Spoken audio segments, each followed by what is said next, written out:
Hello, everyone. And as most of you probably know, tomorrow is the eclipse.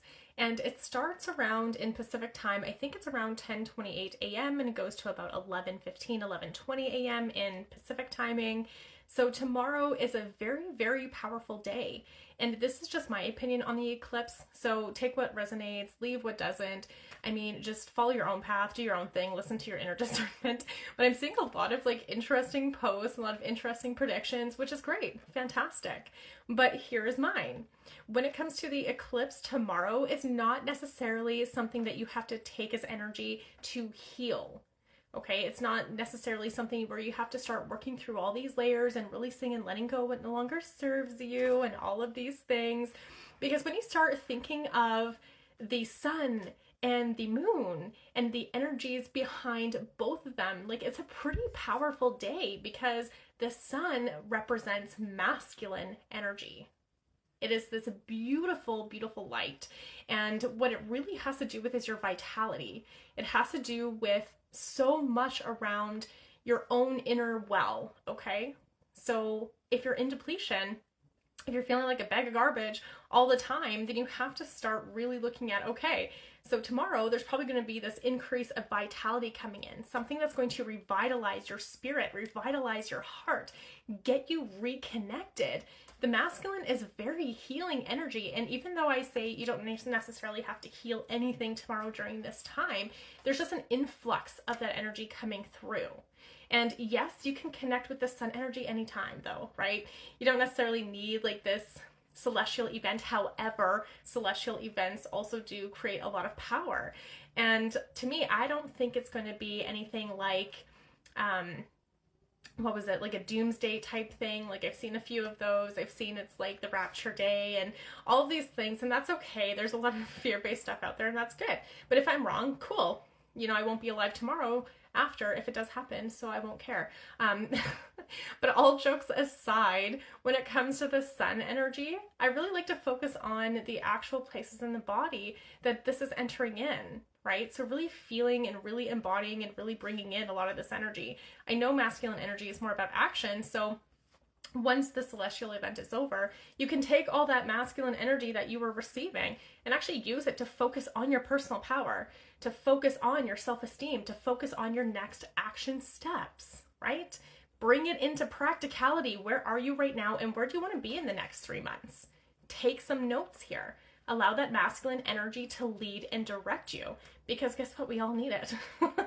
And then when it comes to the moon, it's very beautiful because it's feminine energy, right? So when you think of the feminine energy here, a lot of it has to do with connecting in with your emotions.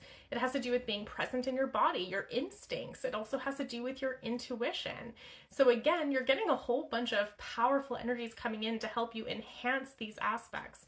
It's not a time to look at, oh, where do I not trust my intuition? Oh, where am I holding pain against my intuition? It's more around, where can I just be in my intuition, be in my instincts, be in my feminine instinct here, my feminine being, right? So just being present in your body. Even doing some skincare can be a really great way to really connect in, because this moon actually represents your skin. So if you're also noticing some things coming up through your skin, there's going to be probably a lot of purging during this time. So just taking care of yourself and just enjoying the energy that comes through is really, really important. And when you think of this feminine energy as well, it has a lot to do with the sacral energies. So really start looking at, because I know we talked about the masculine structure, but when you bring these together, it's so interesting because it's joy and desire. So where can you act on in the next coming weeks on your joy and desire? What do you really desire in life? What do you want to actually create? So you can combine these energies to look at them in a new and different way. And when you focus on these feminine energies and you're more present and you're like, what do I really desire? What do I really want to create? And you allow that masculine structure to just come in, lead, guide, and direct you, like your own internal masculine I'm talking about, right? You'll start to notice, if you're a feminine being or if you're a masculine being, these counterparts start showing up everywhere, left, right, and center, to help hold you and lift you up.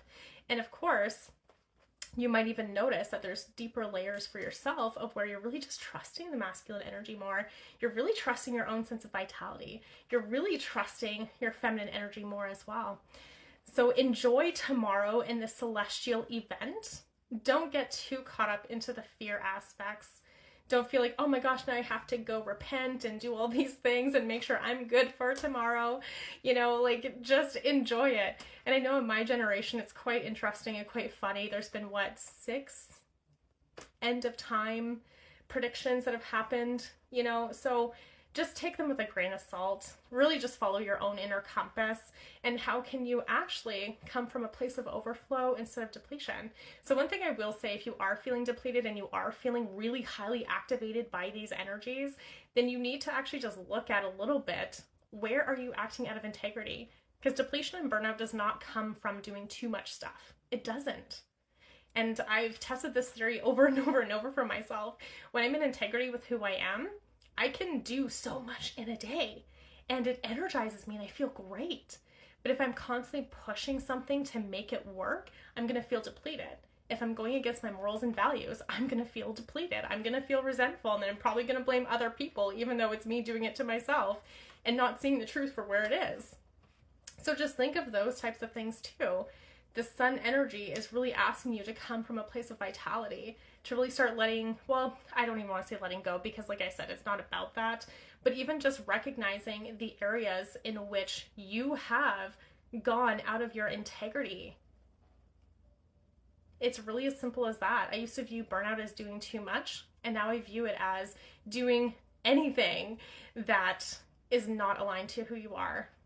And I've done it over and over and over. All the times I felt burnout was because of me pushing and trying to make things work, and going against what actually is right for me and what I actually want, my own joy and desires, and putting other people's aspects first. So resentment and depletion comes from doing those things, being too caught up in other people's experiences and their potential that you don't even focus on your own, right? So really take some time to think about that. And then start putting into action what you really want to create, and go for that. It's not necessarily about healing. It's like, okay, this is what I've done. This is what I want. And let's actually go do it. Even if you're scared, even if you're facing discomfort, because guess what? Discomfort will always be there as you go through your next level. I promise you it will. If you're going out of your comfort zone, you're very rarely going to feel ready or good about it.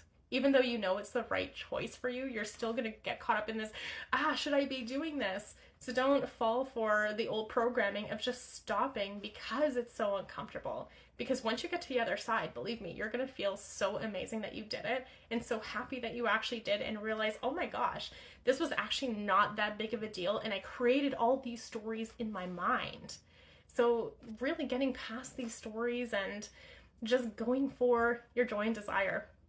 It's really that time to start getting into these positive choices for yourself, and to stop feeling like you are powerless, because you're not. Solar plexus and sacral, power, joy, desire, all of it, create it. Start inside and go get it.